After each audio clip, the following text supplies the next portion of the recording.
Le passage. Alors, c'est toujours compliqué. Il utilise cette expression, mon fils. Mais moi, ma famille, à côté de mon père, c'est des pieds noirs. Et cette expression, je l'ai toujours entendue dans ma famille, chez mes côtés pieds noirs un peu. Donc là, des juifs pieds noirs, j'entends toujours mon fils et mon fils. C'est terrible. Chaque fois que je lis ce truc, ça me. Bon, en tout cas, c'est. Bon, mon fils. N'oublie pas mon enseignement et que ton cœur garde mes commandements, car ils augmenteront la durée de tes jours, les années de ta vie et ta paix. Et ça, c'est un produit qu'on pourrait vendre cher, ça. Alors, on est dans un monde où tout le monde veut vivre plus longtemps, on veut rajeunir, La Bible dit, il y a un moyen. Les commandements de l'Éternel, la sagesse de Dieu, l'humilité. Et j'aime parce qu'il dit, mais et les années de ta vie et ta paix. C'est comme s'il nous disait, plus tu vas vieillir, plus ta paix va augmenter. Or, ce qu'on voit souvent, ce qu'on observe, c'est le contraire. Je me souviens, j'avais un de mes collègues, quand j'étais à la police, il était franc-maçon. Il me disait, je dis, mais pourquoi tu es dans la franc-maçonnerie? Il me dit, on apprend à réfléchir sur les grands sujets de l'existence, de la transcendance, l'immanence, etc. Mais il me dit, mais surtout,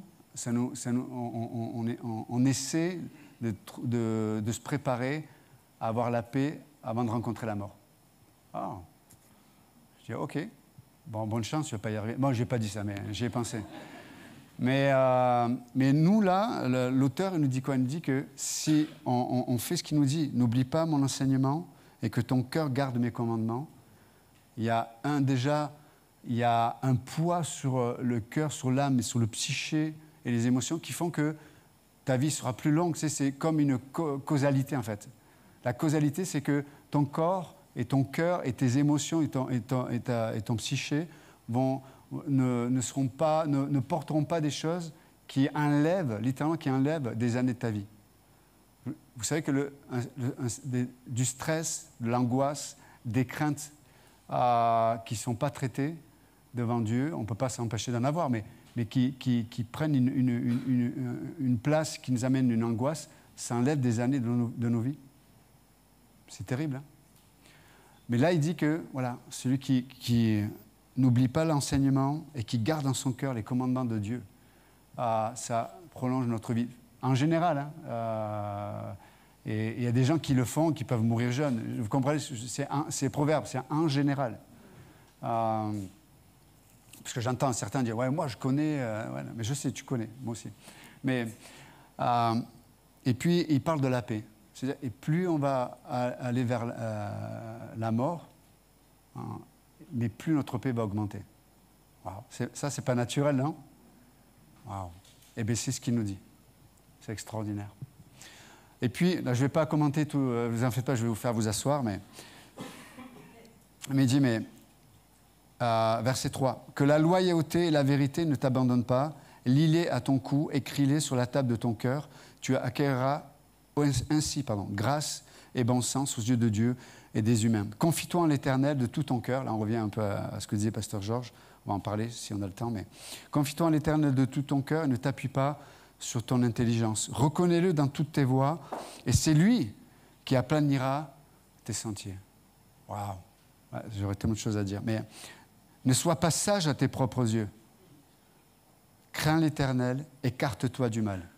Ce sera la santé pour ton corps et un rafraîchissement pour tes os ou tes os. Hein? OK. Vous pouvez vous asseoir, merci. Merci.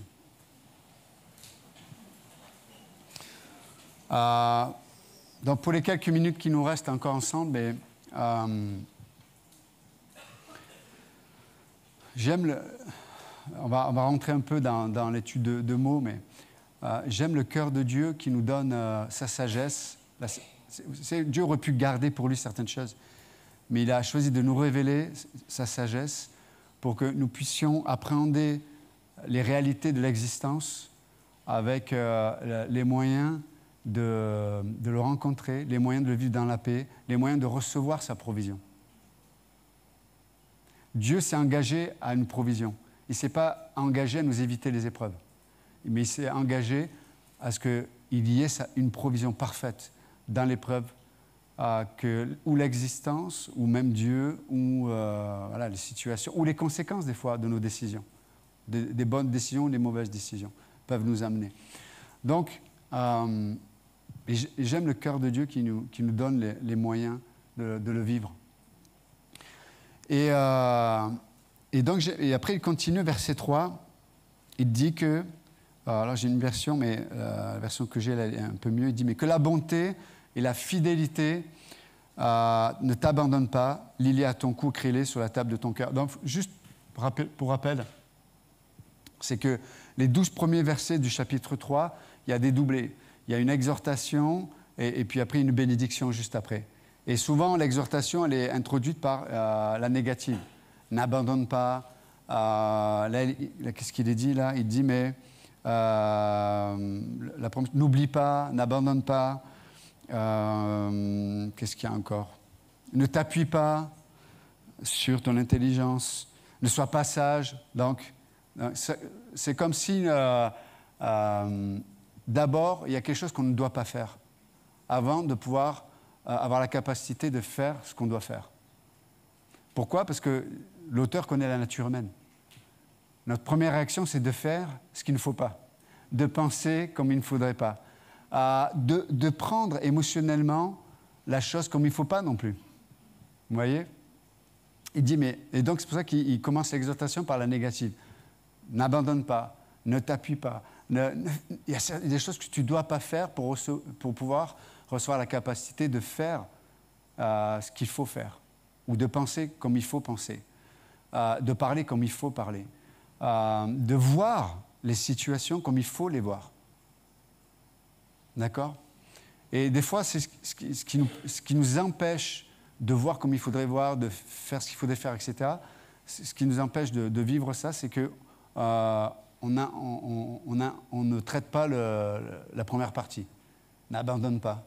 Donc si j'abandonne, et en même temps je veux la bénédiction.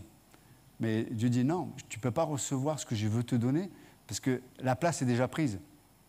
Parce que tu as abandonné ou tu t'appuies sur sa propre sagesse, etc., etc. Vous comprenez l'idée. Donc, avant de pouvoir voir l'épreuve comme une victoire, on doit accepter de rejoindre Dieu sur sa sagesse. C'est comme si Dieu disait, je sais ce qu'il y a dans ton cœur, je sais comment tu penses, je sais tes luttes, je connais tes luttes.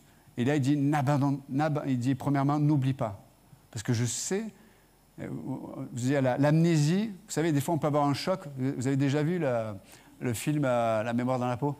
On voit un gars, c'est un agent secret, je sais que vous aimez bien ça, mais il a perdu la mémoire en fait. En fait, il s'est fait tirer dessus, mais le choc a fait qu'il a perdu la mémoire. Okay?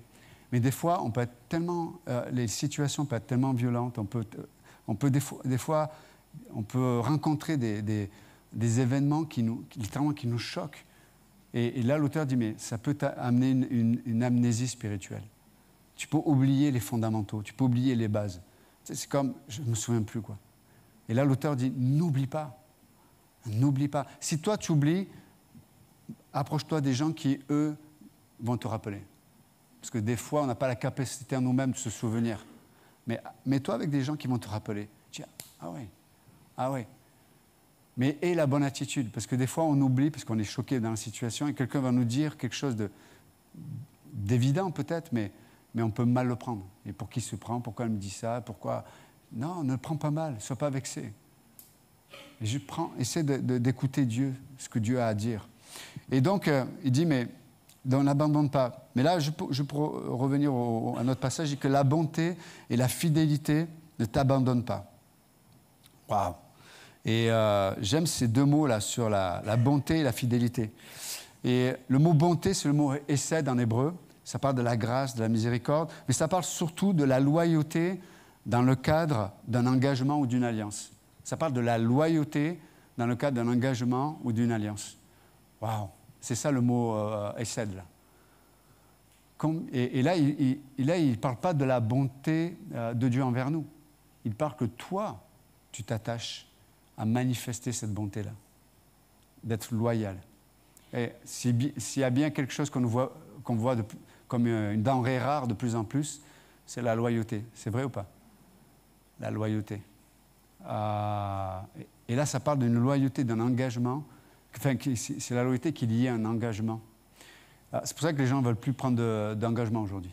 Hein? On ne veut pas se lier à. Et pourtant, Dieu dit, mais c'est dans la sphère de l'engagement que tu vas pouvoir manifester un caractère que j'ai forgé en toi, et notamment la loyauté. La loyauté. Aujourd'hui, les gens, ils fuient. Dès que ça me coûte, je m'en vais, je fuis. Ou alors, je décrédibilise la personne, je vais calomnier, je vais dire des propos négatifs, etc., etc. Non, la loyauté qu'il y ait un engagement de cœur. De cœur. Dans un mariage, c'est un engagement, oui ou non? Il y en a dit, oh, ben ouais. Mais il y en a qui ne savent pas qu'ils sont mariés. Tu sais? Non, mais c'est vrai. Non, mais c'est vrai. La loyauté liée à un engagement. Et c'est vrai que, par exemple, tu peux... vous savez, si on parle d'un mariage ou dans les relations, même si on est célibataire, dans les relations amicales, etc., il y a des saisons où peut-être on va mal communiquer, des saisons de transition où peut-être la flamme de l'amour n'est plus là. Et on ne voit que les détails qui nous énervent chez l'autre. Ça vous arrive aussi? Ok, non. Hypocrite. Ah bon, bref, non, mais et là, comme par hasard, tu vas voir le collègue de travail ce qui te manque à la maison, il va te l'amener. De la tension, ton mari, voilà, il y a une saison difficile d'adaptation, il y aura une nécessité de remise en question. Mais entre le moment où la remise en question se passe et la situation présente, il y a des fois un laps de temps. Donc il y a peut-être un manque d'attention auprès d'un mari, et c'est vrai que peut-être l'épouse, elle souffre vraiment, et c'est vrai. Le mari, il est à côté de la plaque. Et là, elle est au boulot, puis il y a un collègue de travail, il est attentif, il dit « Oh, nouvelle coupe, t'es allée chez le coiffeur ?» Le mari, il n'a pas vu qu'elle était allée chez le coiffeur. Et le gars, waouh! Donc, il y a un manque à la maison, et comme par hasard, une grignote au travail qui, lui, on ne sait pas d'où il sort, mais il va dire les choses qui manquent à la maison, comme par hasard. Ou ça peut être le contraire, hein, ça peut être l'homme qui... ça, les hommes, c'est souvent la sexualité qui les touche aussi. La femme, elle n'a plus de libido parce qu'elle énerve, et le gars l'énerve. Et c'est vrai. Et pendant une semaine, 15 jours, 3 semaines, un mois, il n'y a plus rien, quoi. Hein? Et le gars, il est là, il perd les ongles, il perd les sourcils. Ça fait comme l'effet de... Ça fait l'effet de Tchernobyl pour les hommes, si tu leur enlèves la sexualité. Et là, voilà, pareil, au travail ou à la salle de sport, tu as Miss Nympho qui arrive, et elle est là, et faites pas les choquer. La réalité est bien pire dans vos têtes. Non, me la faites pas. Je suis choqué par le pasteur. Non, c'est la réalité. Et la loyauté. Que la loyauté soit littéralement le coup, quand il dit ne l'abandonne pas d'abord. Il dit n'abandonne pas. Il y a un engagement de cœur. Non, je vais pas, dans ces moments-là, je ne vais pas être gentil avec cette femme qui me dit « Comment vous allez ?»« Ok, ça va, au revoir. » Je ne veux pas discuter, je ne veux pas m'associer, je veux pas... Ou le gars au travail, vraiment, il faut être froid parce que tu sais que tu as un moment de fragilité, de difficulté. D'accord? Il faut être honnête, mais ça fait partie de cette bonté-là, cette loyauté qui est liée à un engagement. OK? Et c'est vraiment important d'être déterminé dans nos cœurs et dans nos pensées. Parce qu'on va être testés tous. Tous, on va être testés. Mais on va tâcher, on ne va pas abandonner la loyauté. Et j'aime parce que l'autre terme, ça parle de la fidélité. Ça parle de l'intégrité et de la fermeté. Et vous avez, dans les Écritures, on a souvent ces deux mots qui sont associés. La bonté, le mot hesed, et la fidélité. Souvent, c'est associé. En parlant de Dieu, mais en parlant aussi du peuple de Dieu. On doit avoir les deux qui soient attachés, qu'on ne doit pas abandonner. On ne doit pas les délaisser. Le mot abandonner, c'est négliger. Ah, c'est pas si important. Vous savez comment on est dans nos têtes? Ah, c'est juste dans ma tête, c'est pas grave, personne ne le voit, c'est pas grave, je me laisse aller. Dans ma chambre d'imagination, je me laisse aller à des... Mais combien de gens sont fait piéger par les filets de l'imaginaire? Parce que tu l'imagines et après, est-ce que tu sais si tu seras capable, dans un moment d'opportunité, de garder ton cœur et tes actions? Tu ne sais pas. Et ça commence dans la chambre d'imagination qui se trouve dans l'âme de chacun d'entre nous. Donc là, le mot à ne pas abandonner, c'est de ne pas négliger ta loyauté. Ne pas négliger. Je ne fais pas de film dans ma tête. Vous êtes avec moi ou pas? Il y a des films, des histoires que je n'accepte pas de créer dans ma tête. Parce que ça peut avoir un impact terrible. Terrible. Comme une couple ont été détruites, ou même, je parle des couples, mais ça peut être des amitiés aussi.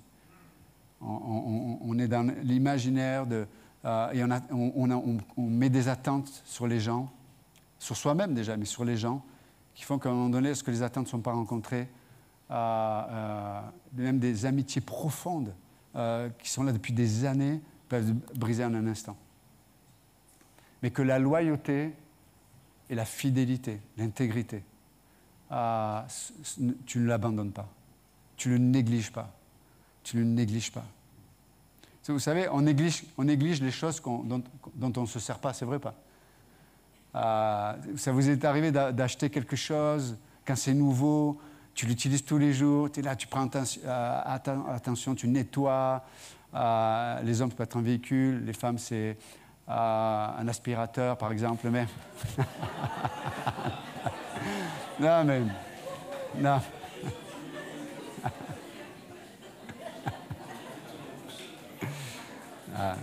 Non, je sais. Je sais. En 2023, non, je sais, en 2023, c'est grave ce que je viens de dire. Bon, une machine à laver, si vous voulez. Bon, mais voilà, je plaisante. Mais peu importe ce que c'est, pas ce que c'est. Mais là, on en prend soin, etc. Puis à un moment donné, on ne voit plus l'utilité, et puis on en prend plus soin, on commence à négliger la chose. Hein? On commence à négliger les choses. Donc la voiture, le gars, il a nettoyé toutes les semaines, au Karcher, il a passé l'aspirateur de sa femme. Bon, bref.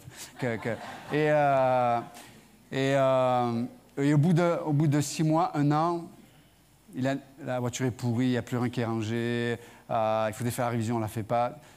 On néglige les choses. Mais c'est ce qu'il dit là. N'abandonne pas, ne néglige pas. Entretiens. Il y a comme un effort à entretenir. Il y a un effort. Et quand tu le fais, tu es satisfait. C'est vrai ou pas? Des fois, je ne vois plus la valeur de quelque chose et tu nettoies. Des fois, j'ai nettoyé la voiture, etc. Et je suis heureux, elle est bien cette voiture. Elle est pas mal. J'étais content de moi, de voir que c'était propre, ça sentait bon. Mais quand on prend soin de quelque chose, on perpétue la valeur de la chose. Vous comprenez? On perpétue la valeur de l'amitié. On perpétue la valeur de la relation, de la communication dans le couple. On perpétue le pardon. On perpétue des éléments essentiels de ne pas juger, de ne pas nourrir l'amertume. On perpétue ces convictions que Dieu a mises dans nos cœurs. Pourquoi? À cause de la loyauté, le mot hesed, de la bonté et la fidélité, l'intégrité. Je ne l'abandonne pas.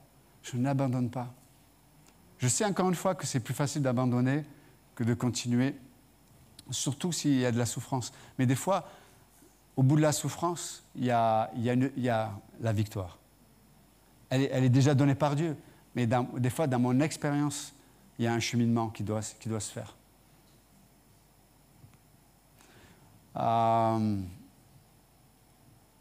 Ok. Il y aurait beaucoup de choses à dire. Et juste, je finis avec ce passage. Il dit, mais lie-les à ton cou, ces deux choses. La bonté et la fidélité. Et le cou, on sait que ça parle de la volonté. Hein, ça parle de la volonté, le cou. Lie-les à ta volonté. La bonté et la fidélité. Tu vois, ça doit être, ça doit être intentionnel. C'est ça le terme. Tu dois être intentionnel. Dans la bonté, il faut être intentionnel. Dans la fidélité, il faut être intentionnel. Dans le fait de ne pas négliger, il faut être intentionnel. Vous comprenez l'idée? Lie-les à ton cou. Et aussi, le fait de les mettre au cou, ça parle de... c'est une parure que les femmes se mettaient, des colliers, etc., pour valoriser, en fait, la personne ou l'image qu'elle pouvait avoir. Et il n'y a pas de plus belle parure, dit l'Écriture, en tout cas, c'est une belle parure que d'être quelqu'un de loyal et d'intègre. C'est vrai. C'est très rare aujourd'hui. C'est très rare.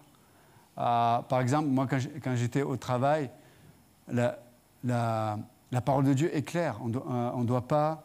Enfin, l'Écriture nous dit, faites attention de ne pas calomnier ton autorité, ton boss, etc. Et je me souviens, quand j'étais à la police, j'avais mes collègues, ils étaient furax contre mon chef. Et oui, et des fois, et je ne dis pas que tout ce qu'ils disaient, ils avaient raison des fois.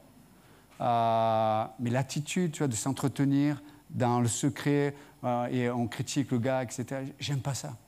Et je dis à mes collègues, je dis, écoute, tu as deux choix. Soit pourquoi tu ne lui dis pas en face? Et si vraiment tu es mal à l'aise dans ce que tu vis, fais-toi muter, va ailleurs. Pour moi, c'est simple. Vous voyez? Mais je sais que ça, les gens, ils n'aiment pas quand tu parles comme ça. Mais on est intègre. Pourquoi je vais faire le beau devant mon chef en disant oui, chef, oui. Puis derrière, tu parles derrière son dos? C'est pas correct. C'est vrai ou pas? Vous êtes d'accord avec moi? Même si votre chef, il est pourri, ça arrive, des boss qui ne savent pas gérer une équipe, ils ne savent pas gérer l'emploi du temps, etc. Oui, mais tu pries pour eux, tu gardes ton cœur, tu t'attends à Dieu. Tu dis, Seigneur, agis. Parle à Dieu, pleure devant Dieu. Critique ton boss devant Dieu, mais pas devant tes collègues et devant tout le monde, quoi. Oui, c'est comme si moi, je rentrais tous les... Il y a aussi cette espèce... Admettons, parce qu'on vit des choses difficiles, moi, en tant que pasteur, 80% de mon temps, je dois gérer des problèmes en général. Mais vous imaginez, si tous les jours, je rentrais à la maison, je disais à ma femme, ouais, il y a des problèmes, que des problèmes. Le lendemain, ça va, chérie? Ouais, il y a des problèmes, que des problèmes. Et un tel, un machin. Elle va se jeter par la fenêtre. Et des fois, les maris sont... Ma femme, elle est déprimée. Ouais, mais dès que tu rentres du boulot, tu racontes tout ce qui ne va pas. Oh! Tu sais, on peut dire de temps en temps, mais bon... Donc, non, essayons d'être intègres, loyal, que ce soit une parure. Une parure. Vous savez, on a cette capacité extraordinaire à voir ce qui ne va pas et à mettre de côté ce qui va. C'est vrai ou pas? Et je me souviens, il y a une dame qui elle cherchait un boulot pendant des mois et des mois et des mois, elle trouvait le travail, super place, vraiment, la personne était heureuse. Mais Seigneur, merci, elle a répondu à mes prières, c'est extraordinaire. Puis au bout d'1 an, 2 ans, elle a vu le salaire d'un collègue ou d'une collègue, je crois. Et pour la même chose, la personne gagnait 500 ou 600 euros de plus, je crois. Et là, du jour au lendemain, la personne était dégoûtée, quoi. C'est nul ce travail, ça ne vaut rien, c'est pas normal. Et je vais, ah ouais, c'est comme ça, je vais en faire moins. Tu sais, toute cette mentalité de comparaison. Mais pourtant, c'était la même personne qui, il y a 6 mois, elle a trouvé le boulot, elle en parlait à tout le monde, elle était heureuse, c'était extraordinaire. Qu'est-ce qui s'est passé, quoi? Vous voyez? Et la personne ne voyait plus tout le bénéfice d'avoir trouvé un travail, d'avoir des horaires, d'avoir un salaire, d'avoir tout ce qui l'avait rendue heureuse 6 mois avant, elle ne le voyait plus. Donc, ce que je veux dire par là, c'est que des fois, on peut ne plus voir la valeur de son mari ou de sa femme. On peut perdre de vue la valeur d'un enfant, la valeur d'un enfant, la valeur d'une amitié, la valeur de notre Église, enfin, toutes ces choses que Dieu nous donne. On ne peut pas la valeur parce qu'il y a, oui, il y a quelque chose qui ne va pas, oui, il y a quelque chose qui n'est pas évident, qu'il faut affronter, etc. Mais tu ne peux pas réduire la personne ou la situation ou l'Église ou ton amitié à ce problème-là. Vous comprenez l'idée? Non. C'est pour ça que je finis avec cette pensée. Qu'à ton cou, cette parure se voit. La bonté et la fidélité. La bonté et la fidélité. Hein? Que ce soit un beau collier, qui soit bien nettoyé, qui ne soit pas tout sale, qui soit, vous voyez ce que je veux dire? Qui soit propre. Et donc là, il est dit quoi? Il dit que écris-les sur la table de ton cœur. Vous voyez, la volonté, qu'est-ce qu'elle fait? Lorsque on est intentionnel dans la sagesse de Dieu, qu'est-ce que ça fait? Ça va se graver dans notre cœur. Des fois, je vais faire la volonté de Dieu, mais peut-être que je dois aller contre mon propre cœur ou contre mes propres pensées, contre mes propres émotions. Mais je sais, mais par contre, je choisis de faire confiance en Dieu parce qu'il a montré que c'est la vérité. Donc volontairement, j'obéis à Dieu. Mais après, qu'est-ce qui se passe? C'est que dans cette démarche volontaire, ça va transformer les motifs de mon cœur.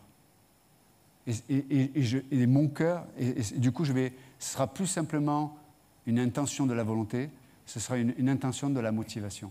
Parce que c'est dans le cœur que je trouve la motivation. Vous voyez la différence?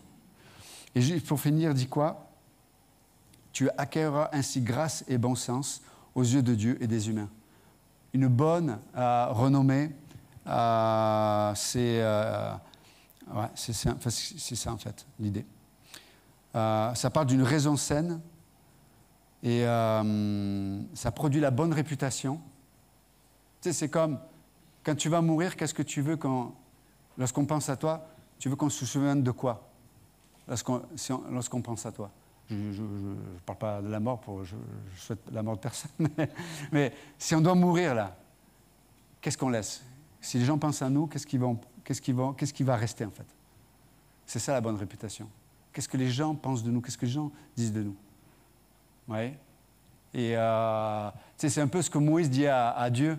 Tu sais, quand Dieu veut détruire la nation d'Israël parce qu'ils ont encore râlé, et Moïse il dit non, ne la détruis pas ton peuple, parce que quelle réputation tu vas avoir auprès des autres nations? Tu viens de les libérer d'Égypte.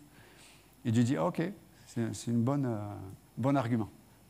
Hein, il ne va pas les détruire. Donc, la bonne réputation et la raison saine, quand il dit que tu acquerras du bon sens. Et juste pour finir, la raison saine, c'est arriver à avoir la bonne nuance dans nos positions.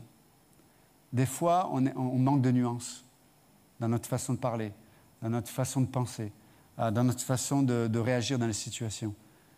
Ce n'est pas une question d'avoir tort ou raison, parce que des fois, on peut avoir raison, mais on n'a pas de nuance. Et c'est ce qui fait que, même si j'ai une vérité, même si je suis vrai, même si j'ai raison, je ne donne aucune capacité à l'autre, ou à Dieu même dans la situation, de pouvoir recevoir soit la correction, ou soit la capacité de se remettre en question, etc. Des fois, on manque de nuances. On est trop blanc et noir, on est trop manichéen. C'est blanc, c'est noir. Donc là, le mot, avoir une raison saine, c'est avoir une capacité de penser avec nuance. C'est tellement important, quoi. Et, ok, je vais arrêter là. Il y aurait beaucoup de choses à dire, mais... Ok, Seigneur, merci encore ce matin pour ta parole. Vraiment, te prions que ce qui vient de toi puisse être gravé dans nos cœurs et dans nos pensées. Te prions vraiment de nous aider à avoir à notre coup cette bonté, cette fidélité. S'il te plaît, Seigneur. On est dans un monde, dans une réalité qui nous défie, jour après jour, de plus en plus. Et comme tu le dis dans Jean 15, Seigneur, c'est vrai que sans toi, on ne peut rien faire. Nous te demandons vraiment de nous donner ta force dans nos faiblesses, ta joie, peut-être dans la tristesse. et ton amour. Alors que peut-être on aurait des sujets de haïr ou d'éloigner, de s'éloigner de certaines personnes. Donc Seigneur, bénis cette journée, sois élevé, glorifié. Et juste, si quelqu'un ne connaît pas le Christ ce matin, vous pouvez juste faire cette prière avec vos propres mots, mais tellement importante. Parce que la Bible dit que celui qui croit, qui met sa confiance en Jésus-Christ et qui le confesse de sa bouche, qui croit dans son cœur, qui confesse de sa bouche, la Bible dit qu'il devient enfant de Dieu. Pas faire partie d'une religion, d'une église, mais la Bible dit que tu deviens enfant de Dieu. Donc si ce matin quelqu'un veut recevoir le Christ comme son sauveur, vous pouvez juste lui dire, Seigneur, voilà, je crois que tu es vivant, je crois que tu existes, je crois que tu es là, je crois que tu es dans ton amour, tu es mort à la croix pour moi. Et je crois que tu es ressuscité, tu es vivant. Même si je ne comprends pas tout, je ressens, je sais que tu es présent. Viens dans mon cœur, sauve-moi. Viens dans mon cœur, sauve-moi. Si jamais vous avez fait cette prière, n'hésitez pas à en parler, peut-être à une personne qui vous a invité ou un pasteur, afin qu'on puisse prier, se réjouir et marquer d'un saut dans votre histoire personnelle cette décision qui est la plus grande des décisions. Seigneur, te prions pour ton temps aussi qui s'en va demain au Bénin, prions de le bénir, de le protéger, de faire du bien, Seigneur. Prions pour des rendez-vous divins là-bas aussi, de bénir Charlène et les enfants aussi qui vont rester là. Garde-les, protège-les, Jésus. Et nous te remercions pour cette belle journée. Dans ton nom précieux, nous prions Jésus. Amen, que Dieu vous bénisse. Merci.